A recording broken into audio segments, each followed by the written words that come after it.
As Superman and the other DC heroes desperately search for a cure to the zombie plague amongst the stars, John Constantine and the other heroes do their own dirty work back on Earth. What'll happen next? Well, let's hop into the pages of Dceased Dead Plant issue number 5 and find out together, shall we? So then, as we join the comic, old John Constantine is having a big important meeting with powerful magical beings at the Tower of Fate. The heroes may actually be closer to finding a zombie cure than they've ever been before, but none of that is going to matter in 3 days' time when Trigon comes to Earth and reaps all the souls that he's been denied, which includes basically all the souls. He wants all of them. So the question then becomes, how the hell is Constantine, con man and occasional magician, going to stop a freaking dark god and save the world? The answer is he's going to do absolutely whatever it takes, even if it means getting his hands dirty. He's not going to have to do it alone, though, as he enlists the help of the assembled Bat family, including newest member Ravager, who actually married Jason Todd Red Hood in the interim time.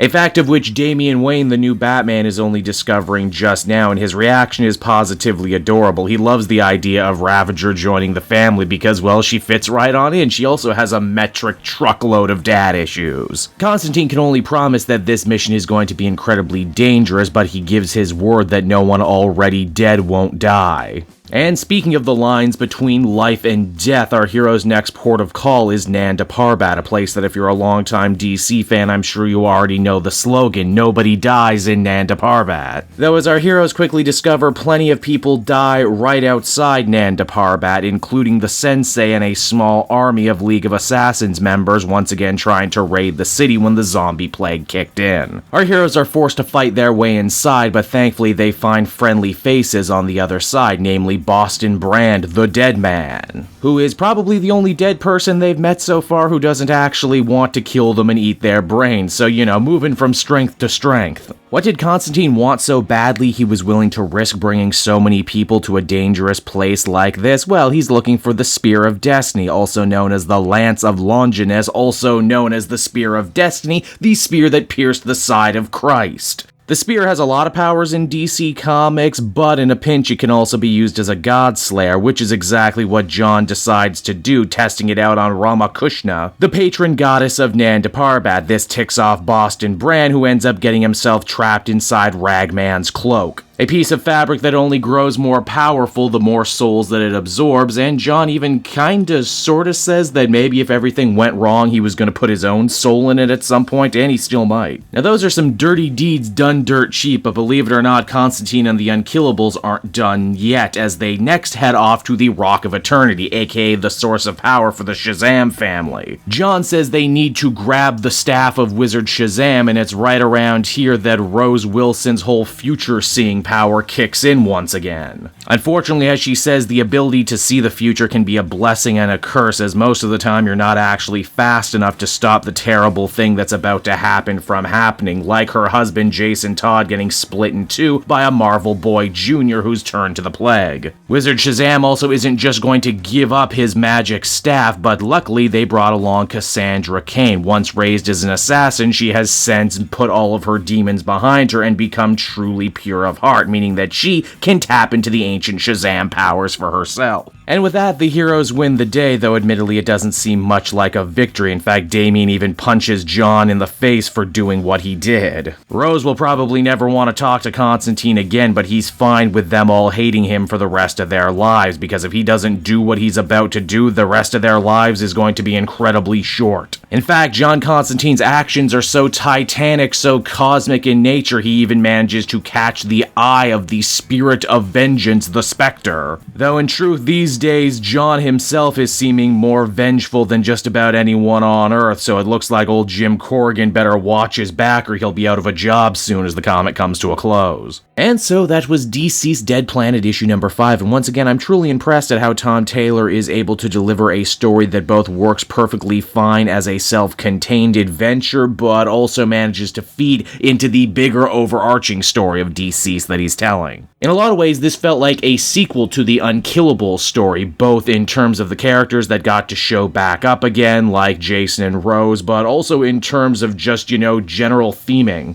I was also really not expecting right here at the end for John Constantine to become such a central character like he is, but I guess it makes a lot of sense when you got your back against the wall when there seems to be no hope. He's the kind of guy you want in your corner. Overall, I'd give this one another positive 8.5 out of 10. It was unflinching, horrific in parts, sad and joyful in others. Yeah, this is just a great comic. What do you want? Hey there everyone, Cape Joel again, and I want to thank you so much for watching to the end of the video. As always, if you liked what you see, be sure to like, subscribe, comment. It really helps drive engagement and helps me out too. Also, if you are a patron, which you can become for as little as $1 a month, you will get exclusive content that no one else can ever see, and you'll get to see the Comic Multiverse podcast before anyone else too. You can check out all this and more down in the description. And until next time everyone, this has been Cape Joel, and I'll see you all next time. Cheers.